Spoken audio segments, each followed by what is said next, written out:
여러분 안녕하세요. 하나의 이야기로 느리게 읽는 구약 64번째 시간입니다. 오늘 지혜의 기술이란 제목으로 잠언 1장, 2장 함께 읽어볼 거고요.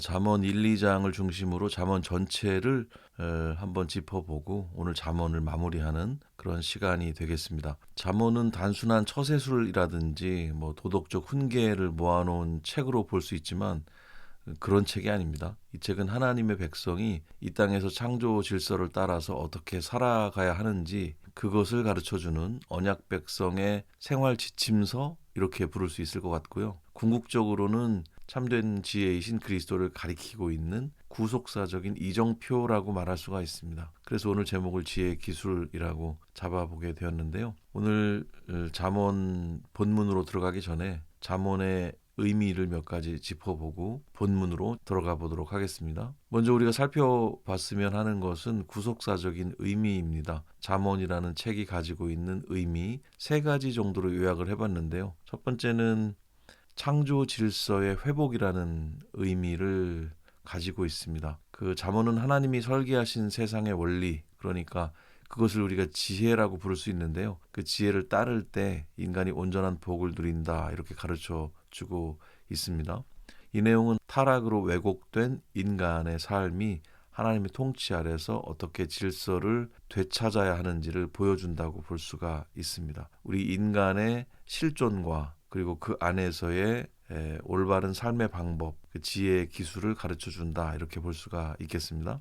그리고 지혜의 인격화와 그리스도라는 의미를 찾아볼 수가 있는데요. 잠언 1장과 8장에서 지혜는 스스로 소리 높여 외치는 인격체로 등장을 해요. 이 내용은 신약에서 하나님의 지혜 자체로 오셔서 우리를 생명의 길로 인도해 주시는 그 예수 그리스도를 예표한다고 볼 수 있습니다. 그리고 언약의 일상화라는 이해인데요. 언약의 일상화라고 하는 의미를 짚어볼 수 있는데요. 잠언은 제사라든지 율법 같은 종교적인 영역뿐만 아니라 경제, 언어, 가정생활 이런 지극히 평범한 일상 속에서 여호와 경외함이 어떻게 나타나야 하는지를 다루고 있습니다. 요약을 해보자면 구원은 관념이 아니고 삶의 실천이다. 이것을 증명해내고 있는 책이라고 볼 수가 있어요. 그렇기 때문에 단순한 사전식 처세술 목록이라든지 도덕적 훈계 모음집 이렇게 생각해서는 안 될 책이 바로 이 잠언이라고 생각을 합니다. 잠언의 전체 구조 요약을 해볼 필요가 있습니다. 잠언은 31장으로 구성이 되어 있어서 어떤 분들은 저도 그랬지만 그 날짜마다 한 장씩 읽는 그런 읽기 방법도 있습니다. 여러분들도 한 번 정도 한 달 정도 실천해 보시는 것도 좋을 것 같아요. 잠언 전체 구조를 간략하게 요약을 한번 해보면 좋겠는데요. 서론 그리고 결론을 앞뒤로 두고 그 가운데 내용 정도로 크게 분류해 볼 수 있을 것 같습니다. 먼저 1장에서 9장이 서론이라고 볼 수가 있겠는데요. 지혜의 가치를 적어주고 있습니다. 지혜와 미련함의 대비, 또 여호와를 경외하는 것, 그것의 정의, 지혜의 초대와 음녀의 유혹 이런 이야기들이 여기 나오고요. 길다란 설교 형태, 강화라고 보통 얘기하는데요. 그 강화 형태로 적혀진 서문이 1장에서 9장에 수록이 되어 있습니다. 설교 스타일로 쓴 글들을 강화체라고 하기도 하거든요. 그렇게 이해를 해주시면 좋을 것 같습니다. 그리고 이제 그 서론을 넘어서 10장에서 22장 16절까지 짤막한 그 대구법적 격언들이 모아져 있는데요. 여기를 솔로몬의 잠언 내용으로 분류해 볼 수가 있습니다. 의인과 악인의 삶의 결과를 대조하면서 지혜로운 삶의 방식을 구체적으로 제시하고 있는 부분이다. 이렇게 볼 수 있고요. 그리고 22장 17절에서 24장까지를 지혜 있는 자의 말씀, 지혜자의 말씀 파트로 볼 수가 있겠는데요. 구체적인 상황에서의 처신이라든지 훈계 이런 것들을 다루고 있습니다. 고대 근동의 지혜 문학적인 배경과 굉장히 유사해서 그런 유사성을 띠기도 하는 그런 부분이 되겠습니다.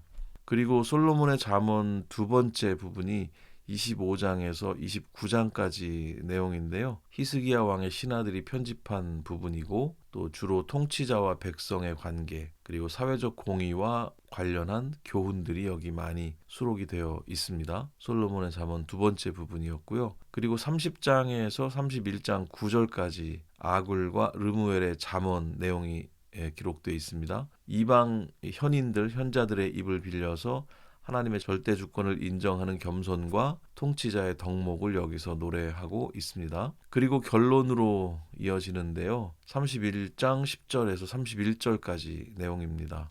여호와를 경외하는 삶의 구체적인 열매라 할 수 있는 현숙한 여인을 칭송하면서 잠언 전체의 가르침을 마무리하고 있습니다. 여기 현숙한 여인이 등장하는데요.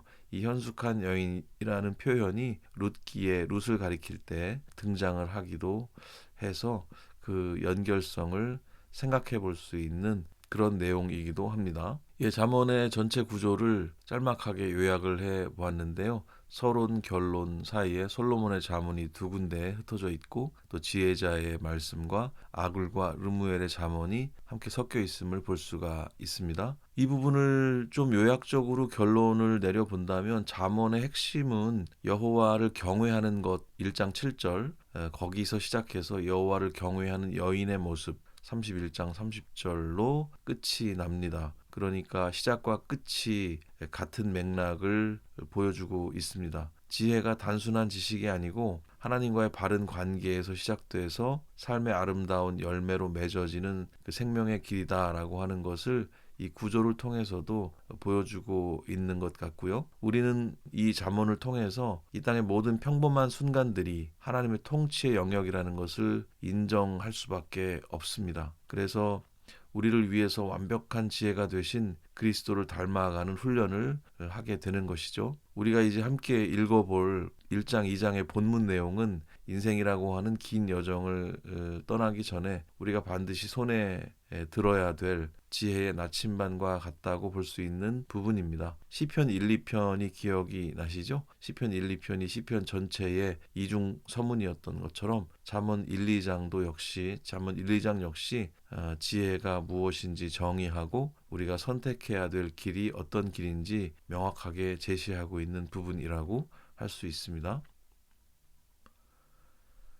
우리 눈앞에 아주 아름답게 빛나는 여러 개의 보석이 있습니다. 저 중에는 진짜가 있고 가짜가 있습니다. 몇 개는 수십억 원을 호가하는 진품의 다이아몬드고 다른 몇 개는 겉모습만 똑같이 흉내낸 유리에 불과하거든요. 전문가가 아닌 우리들이 멀리서 슬쩍 봐서는 구분이 어렵습니다. 우리 인생도 이와 비슷하지 않은가 생각해 보게 되는데요. 세상은 우리에게 성공이라든지 승리라든지 이런 이름을 가진 화려한 보석들을 끊임없이 제시를 한다고 생각해 볼 수 있어요. 이 길로 가면 부자가 된다. 이렇게 말을 해야 남을 이긴다라는 그런 지혜들이 우리 귀에는 다이아몬드처럼 달콤하고 반짝거려 보일 수 있습니다. 하지만 그 중에 상당수는 우리 인생을 파멸로 이끄는 가짜 보석인 경우가 많죠. 오늘 우리가 함께 읽을 잠언 1장과 2장은 우리에게 영적인 감별사의 눈을 갖게 해줄 겁니다. 어떤 것이 나를 살리는 진짜 지혜고 어떤 것이 나를 죽이는 가짜 유혹인지 분별하는 힘이라고 할 수 있는데요. 겉모습이 가진 화려함에 속지 않고 그 알맹이의 진실함을 꿰뚫어보는 법. 오늘 공부를 통해서 그 예리한 분별의 기술 함께 배워보도록 하겠습니다. 그래서 잠언 1, 2장을 통해서 잠언 전체를 다루는 오늘 공부의 제목을 지혜의 기술로 잡아보게 된 거예요.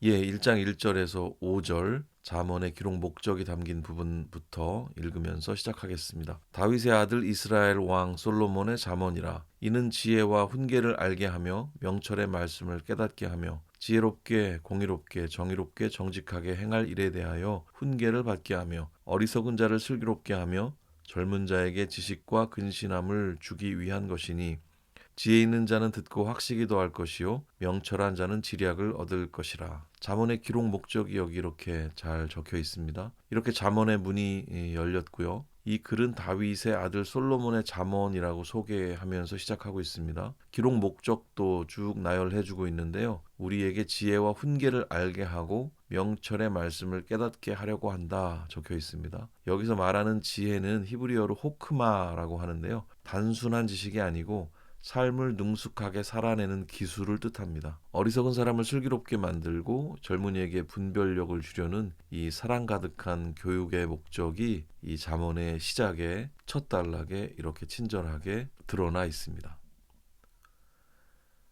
6절에서 9절 말씀입니다. 잠언과 비유와 지혜 있는 자의 말과 그 오묘한 말을 깨달으리라. 여호와를 경외하는 것이 지식의 근본이거늘 미련한 자는 지혜와 훈계를 멸시하느니라. 내 아들아, 네 아비의 훈계를 들으며 네 어미의 법을 떠나지 말라. 이는 네 머리에 아름다운 관이요 네 목에 금사슬이니라. 7절은 잠언 전체의 요절이라고 할 수 있습니다. 여호와를 경외하는 것이 지식의 근본이라고 선포를 하고 있어요. 경외라고 하는 것은 무서워서 떠는 게 아니고 창조주를 창조주답게 인정하는 거룩한 예우라고 볼 수 있습니다. 그리고 이어서 부모의 훈계를 들으라고 권하고 있죠. 그것이 우리 머리에 아름다운 관이 될 거라고 말하고 있습니다. 지혜는 하나님과의 관계에서 시작돼서 권위 있는 가르침을 수용하는 겸손으로 나타난다는 것을 알려주고 있습니다. 10절에서 14절 말씀입니다. 내 아들아, 악한 자가 너를 꾀일지라도 따르지 말라. 그들이 네게 말하기를 우리와 함께 가자. 우리가 가만히 엎드렸다가 사람의 피를 흘리자. 죄 없는 자를 까닭없이 숨어 기다리다가 스올같이 그들을 산채로 삼키며 무덤에 내려가는 자들같이 통으로 삼키자. 우리가 온갖 보화를 얻으며 빼앗은 것으로 우리 집을 채우리니 너는 우리와 함께 제비를 뽑고 우리가 함께 전대 하나만 두자 할지라도. 지혜를 배우기 시작할 때 가장 먼저 만나는 복병이 바로 유혹입니다. 악인들이 속삭이거든요. 우리랑 같이 가자. 숨어 기다렸다가 사람들을 잡고 보물을 뺏자. 이렇게요. 이 내용은 단순히 도둑질하자는 게 아니라 타인의 희생을 발판 삼아서 성공을 하라는 그 세상의 비정한 논리, 제국적 논리라고 볼 수가 있는 거죠. 이 유혹하는 악인들은 마치 지옥처럼 사람을 통째로 삼키자고 사람들을 꼬드긴다는 겁니다. 마지막 절에 보면 그들이 너를 그렇게 유혹을 한다 하더라도 어떻게 해라라고 하는 그 당부를 앞두고 있는 말씀이죠. 과연 어떤 조언을 주시는지 이 다음 단락에서 확인을 해 보겠습니다. 15절에서 19절입니다. 내 아들아, 그들과 함께 길에 다니지 말라. 네 발을 금하여 그 길을 밟지 말라. 대저 그 발은 악으로 달려가며 피를 흘리는데 빠름이니라. 새가 보는 데서 그물을 치면 헛일이겠거늘 그들이 가만히 엎드림은 자기의 피를 흘릴 뿐이요 숨어 기다림은 자기의 생명을 해할 뿐이니 이익을 탐하는 모든 자의 길은 다 이러하여 자기의 생명을 잃게 하느니라. 이렇게 말하고 있습니다. 지혜가 단호하게 말해줍니다. 그들과 함께 길에 다니지 말라. 발을 금해라. 이렇게 명령을 하고 있습니다. 왜일까요? 그 악인들의 발은 악을 향해 달려가고 피를 흘리는데 빠르기 때문입니다. 새가 보는 앞에서 그물을 치면 새가 안 걸리겠지만 탐욕의 눈먼 인간은 자기 피를 흘릴 줄 모르고 그 그물로 뛰어듭니다. 결국 불이한 이익을 탐하는 모든 자의 결말은 자기 생명을 잃는 것뿐이다. 이런 교훈을 주고 있습니다.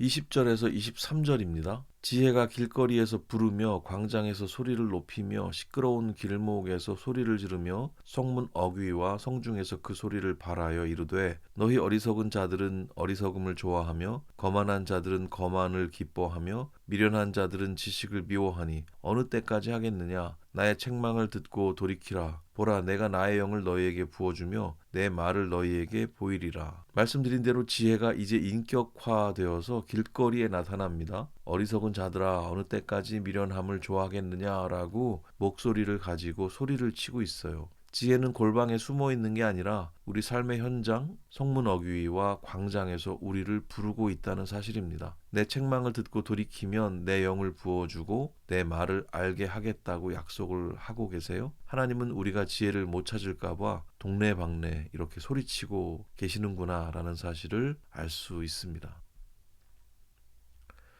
24절에서 28절입니다. 내가 불렀으나 너희가 듣기 싫어하였고 내가 손을 폈으나 돌아보는 자가 없었고 도리어 나의 모든 교훈을 멸시하며 나의 책망을 받지 아니하였은즉 너희가 재앙을 만날 때에 내가 웃을 것이며 너희에게 두려움이 임할 때에 내가 비웃으리라. 너희의 두려움이 광풍같이 임하겠고 너희의 재앙이 폭풍같이 이르겠고 너희에게 근심과 슬픔이 임하리니 그때에 너희가 나를 부르리라. 그래도 내가 대답하지 아니하겠고 부지런히 나를 찾으리라. 그래도 나를 만나지 못하리니. 네, 안타깝게도 지혜의 손길을 무시하는 사람들이 있습니다. 하나님이 부르셔도 대답하지 않고 도리어 비웃습니다. 하지만 재앙이 폭풍처럼 닥칠 때 상황은 반전이 돼요. 그때서야 지혜를 간절히 부르겠지만 이미 기회는 지나간 후입니다. 우리가 지혜를 버린 게 아니고 우리가 선택한 그 어리석음이 우리를 심판하게 되는 아주 무서운 순간이라고 말할 수 있겠습니다.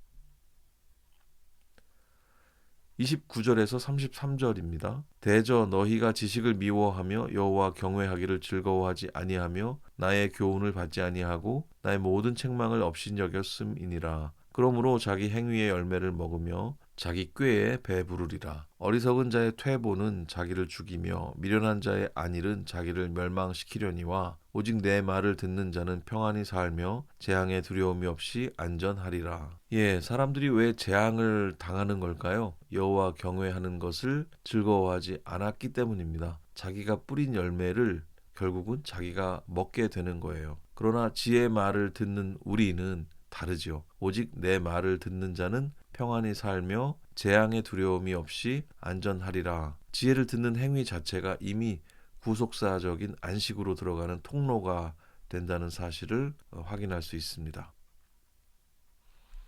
이제 2장으로 넘어갑니다. 1절에서 5절 말씀입니다. 내 아들아, 네가 만일 나의 말을 받으며 나의 계명을 내게 간직하며 내 귀를 지혜에 기울이며 내 마음을 명철에 두며 지식을 불러 구하며 명철을 얻으려고 소리를 높이며 은을 구하는 것 같이 그것을 구하며 감추어진 보배를 찾는 것 같이 그것을 찾으면 여호와 경외하기를 깨달으며 하나님을 알게 되리니. 예, 이 말씀이 굉장히 흥미진진합니다. 우리가 정말 원하는 것, 우리가 정말 바라는 것들, 그리고 그 방법이 여기 나타나 있거든요. 지혜를 어떻게 구해야 하는지 구체적으로 여기서 알려주고 있습니다. 그냥 기다리는 게 아니에요. 은을 구하는 것처럼, 감추어진 보물을 찾는 것처럼 간절해야 합니다. 귀를 기울이고 마음을 쏟으면서 소리 높여 불러야 합니다. 그렇게 하나님을 전심으로 찾을 때 비로소 여호와 경외하기를 깨닫게 됩니다. 지혜는 하나님이 주시는 선물이자 또 인간의 간절한 응답이 만나는 지점에 있다는 사실을 알게 됩니다. 너무나 희망적이고 너무나 설레는 이 말씀이 5절에 있는데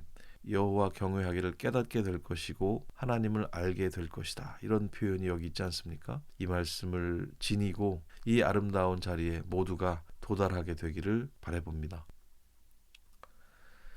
6절에서 10절 말씀입니다. 대저 여호와는 지혜를 주시며 지식과 명철을 그 입에서 내심이며 그는 정직한 자를 위하여 완전한 지혜를 예비하시며 행실이 온전한 자에게 방패가 되시나니 대저 그는 정의의 길을 보호하시며 그의 성도들의 길을 보전하려 하심이니라. 그런즉 네가 공의와 정의와 정직 곧 모든 선한 길을 깨달을 것이라. 곧 지혜가 내 마음에 들어가며 지식이 내 영혼을 즐겁게 할 것이요. 왜 하나님께 구해야 할까요? 지혜를 주시는 분이 바로 여호와이시기 때문입니다. 그분은 정직한 자를 위해서 완전한 지혜를 예비하시고 방패가 되어 주신다고 하세요. 우리가 지혜를 얻으면 정의의 길을 지키게 되고 모든 선한 길을 깨닫게 됩니다. 지혜가 마음에 들어가면 우리 영혼이 즐거워지는데 이 상황은 단순한 쾌락이 아니고 하나님과 동행하는 기쁨의 상태라고 말할 수 있습니다.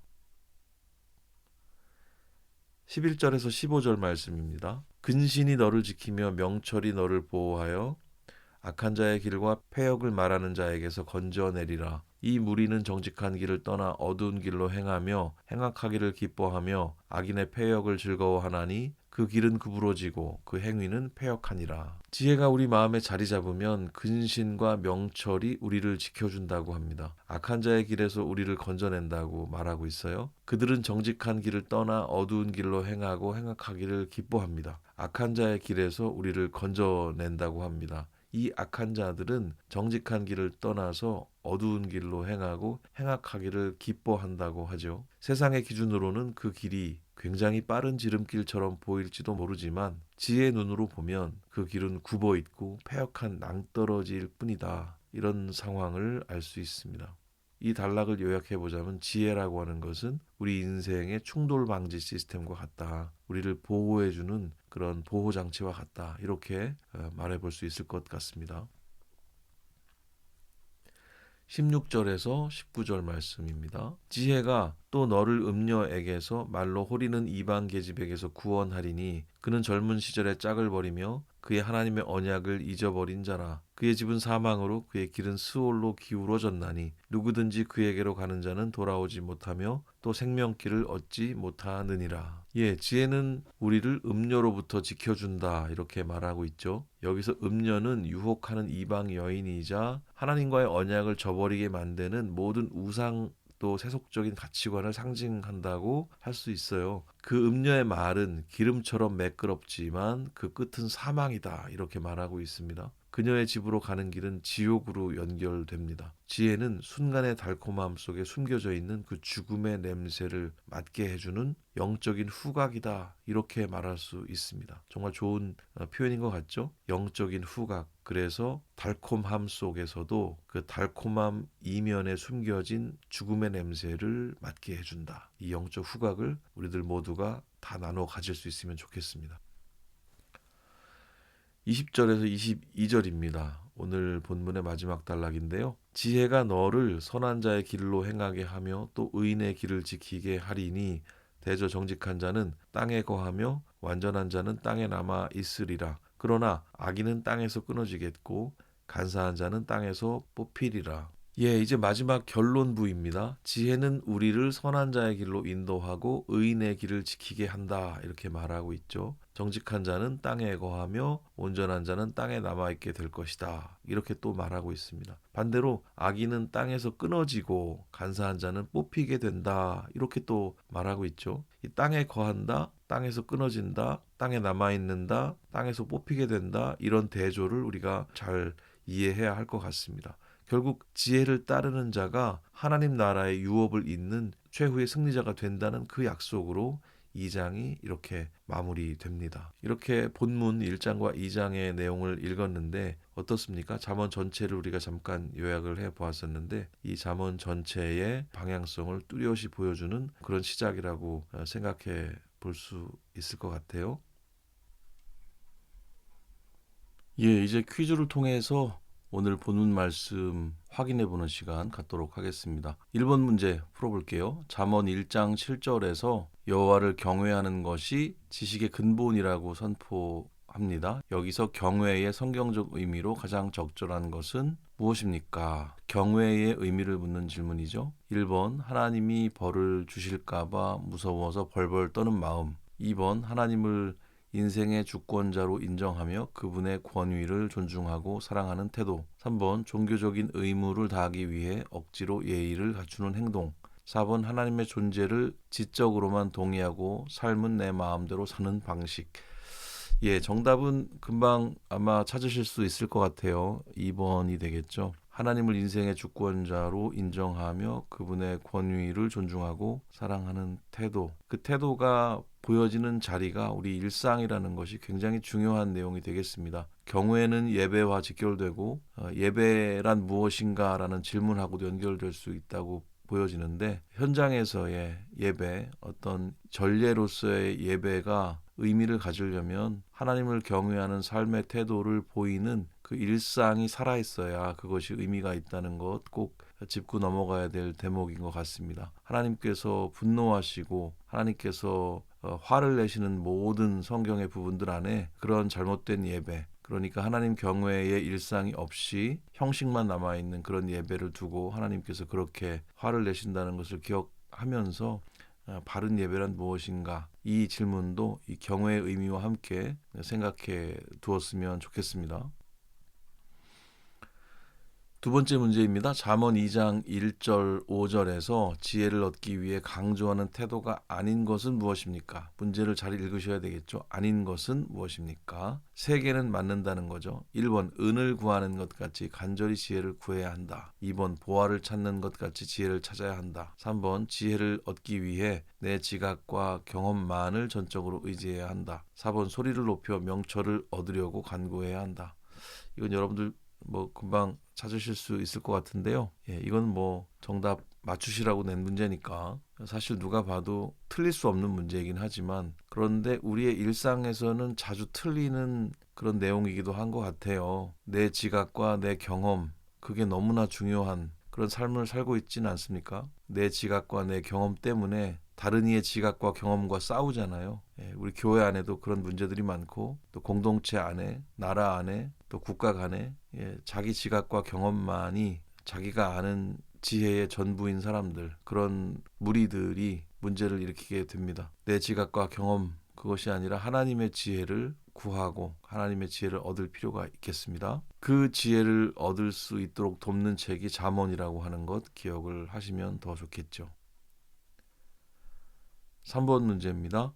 잠언 1장과 2장의 흐름을 구속사적 관점에서 볼 때 지혜가 인격화되어 우리를 부르는 모습은 궁극적으로 누구를 예표합니까? 1번 세상의 모든 학문을 마스터한 현자, 2번 이스라엘의 역사 속에서 가장 똑똑했던 솔로몬 왕, 3번 하나님의 지혜 자체이시며 우리를 생명의 길로 인도하시는 예수 그리스도, 4번 도덕적인 삶을 살라고 권고하는 양심의 가책. 예, 지혜가 인격화되어 우리를 부르는 모습은 궁극적으로 누구를 예표합니까? 예, 구속사적인 시각이라고 말할 수 있겠죠. 정답은 3번 되겠습니다. 예, 생각과 정리의 시간입니다. 오늘 본문의 의미를 우리 삶의 자리로 가져와 보는 시간이죠. 같이 이 말씀을 적용해 보고 또 제안해 보고 생각해 보는 시간이 되겠습니다. 첫 번째 제안, 우리 삶의 기초인 경외함의 눈금을 매일 점검해 봅시다 라는 그런 제안을 한번 들어보세요. 지식의 근본은 하나님을 하나님 자리에 모시는 것입니다. 혹시 우리 일상의 결정 순간 하나님의 뜻보다 내 이익이나 세상의 목소리가 더 크게 들리지는 않나요? 모든 판단의 시작점에서 하나님은 이 일을 어떻게 보실까라고 먼저 질문하면서 우리 마음의 나침반을 경외의 방향으로 고정해 봅시다. 거기서 진짜 예배가 시작됩니다. 여러분, 예배에 대한 이야기 제가 조금 전에 퀴즈를 풀면서 한번 길게 말씀드리긴 했는데, 하나님 경외, 그 경외가 이루어지는 현장이 바로 우리 일상이라는 것을 꼭 기억하고 그 경외함의 눈금을 매일 점검해 보는 것, 그것이 우리 예배의 모습이 될 거라고 생각을 합니다. 실제로 제사법을 다루는 레위기에 이 경외의 의미가 많이 나와 있는데요. 너무나 놀랍게도 하나님 경외함에 대해서 설명하는 레위기의 구절들이 모두 일상의 자리를 이야기하고 있다는 것을 확인할 수 있어요. 레위기를 우리가 공부를 이미 했지만 여러분들이 레위기를 읽게 되실 때 그런 부분들을 한번 꼭 점검해 보시고 확인해 보시면 아마 그 연결점들을 찾아보실 수 있을 거라고 생각합니다.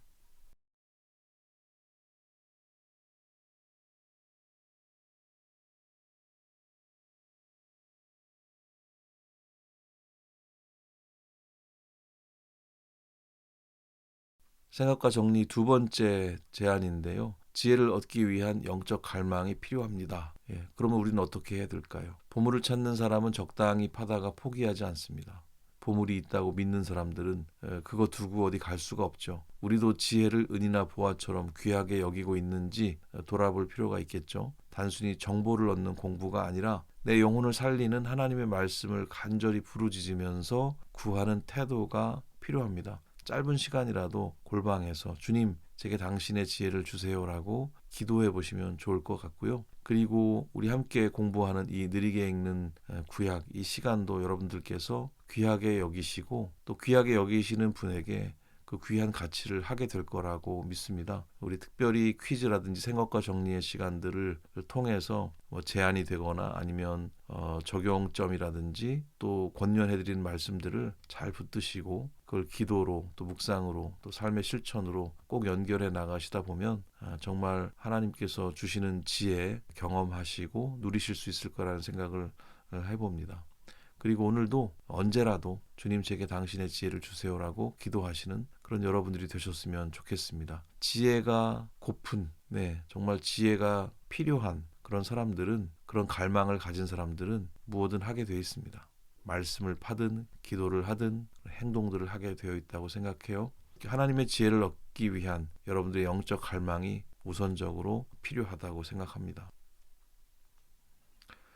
생각과 정리 마지막 제안입니다. 지혜가 제공하는 보호의 울타리 안에 머물기를 선택합시다. 살아간다는 것은 선택 앞에 늘 서는 일인 것 같습니다. 신앙에 있어서도 마찬가지라고 생각이 들어요. 세상의 유혹과 악한 길은 생각보다 화려하고 매력적일 수 있습니다. 그러나 지혜는 그 끝이 사망임을 경고하고 있어요. 우리를 간섭하는 것처럼 보이는 하나님의 말씀이 사실은 우리를 보호하는 방패라는 사실을 기억하시기 바랍니다. 유혹의 순간에 내 감정보다 지혜의 훈계를 따라서 한 걸음 물러설 줄 아는 그 용기가 바로 우리를 살리는 진짜 지혜라는 것 다시 한번 기억하시기를 바랍니다. 지혜가 제공하는 보호의 울타리 안에 머물기를 선택하시기를 바랍니다. 하나님의 지혜 때문에 성가시고 나의 삶이나 나의 자유를 간섭하는 것처럼 느껴질 때 그때 우리가 마음대로 살지 않고 지혜의 훈계를 선택하는 것, 한 걸음 물러설 줄 아는 것, 이런 것들이 굉장한 삶의 지혜고 여러분들을 분명 살려낼 그런 행동이 될 거라고 믿습니다. 그리고 그것이 진짜 지혜라는 것 꼭 기억하시길 바랍니다. 하나의 이야기로 느리게 읽는 구약 64번째 시간을 이렇게 마무리하겠습니다. 지혜의 기술이라는 제목을 가지고 잠언 1장, 2장 본문을 읽었고요. 그리고 본문 읽기 전에 우리 잠언 전체의 의미를 한번 새겨봤습니다. 지혜란 무엇인가에 대해서, 그리고 지혜로운 사람은 어떤 삶을 살아가야 하는가에 대해서 생각해 볼 수 있는 그런 귀한 기회였던 것 같습니다. 다음 시간 65강에서는 전도서 11장, 12장을 읽고 공부하는 시간 갖도록 하겠습니다. 그리고 전도서 전체를 오늘처럼 요약하고 의미를 짚어보면서 전도서에 관해서 얘기해보는 시간 갖도록 하겠습니다. 오늘도 공부하시느라고 너무 수고가 많으셨습니다.